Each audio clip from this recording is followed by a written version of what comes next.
welcome back to Inverted Aviators RC. Due to some inclement weather in our area, we aren't able to fly.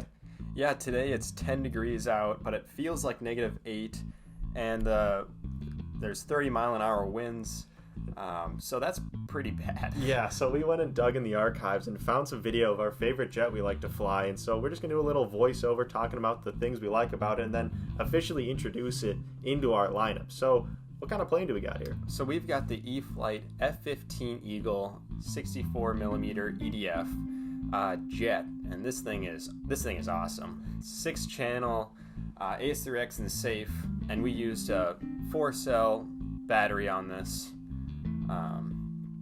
Yeah, so how does it compare to the UMX Turbo Timber Evolution that we normally fly? This is totally different. This is nothing like the UMX or even like a standard RC plane. This is a jet, and so it's got a relatively small wing area, which requires you to go really fast in order to actually fly. So you need a long runway and just a large area to fly this compared to the Evo. And even the Crescendo, those require just a super small area, but this one is just huge. And so if you're brand new to RC and you're thinking, whoa, this is a really cool looking jet, I should pick this one up and fly it right away, would you think that's a good idea? You should not. You should not. They look really cool, and as you can see, they can do some barrel rolls and do a lot of fun tricks, but they are really hard to use and fly if you're a beginner, just because they're not very forgiving. You need a lot of speed, which means you need a lot of confidence in what you're going to do. And if you just don't have the space or you don't have the skills or know really how to work a plane like this, it's probably going to crash. Yeah.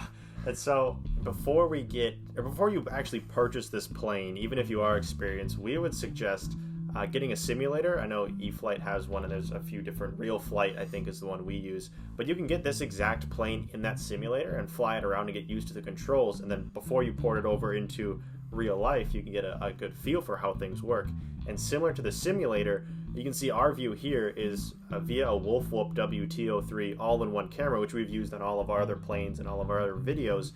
And so we're just connecting it to a servo wire straight to the power and ground of the camera, and we get this simulator-esque views on the jet, which, I mean, we can all agree looks really awesome. Yeah, we actually recommend using the simulator before really buying any plane if you have the simulator. Like if you don't have the simulator, then it's maybe a little bit expensive, because I don't exactly remember how much ours was, but I think it was close to $100. Yeah, maybe. It was like 90 or 80 or 90 bucks, but it does have all of E-Flight, or at least the majority of E-Flight planes exist within this simulator. So if you're curious about even the Evo that we fly, that's also in the simulator. You can get really good at these double barrel rolls or these high banking turns or even some high alpha turns like these planes are capable of.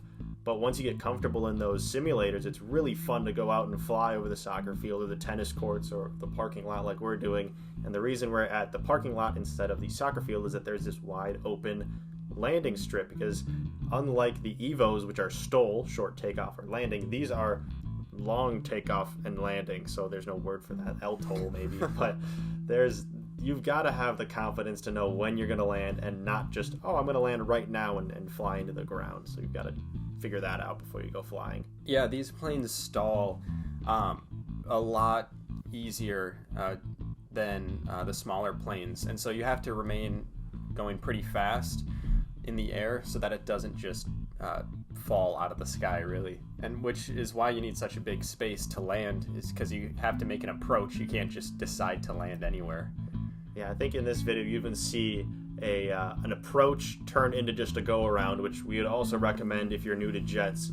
Go around. You shouldn't be made fun of for going around if you would rather land safely. Like here we go, we go in for a landing and we're like, no, you know what, we're a little high, and what we had is a curb at the end of the runway. We didn't have any sand or anything to roll out into, so if we would have landed a little hot, we would have just broken the front of the plane. So go around, play it safe.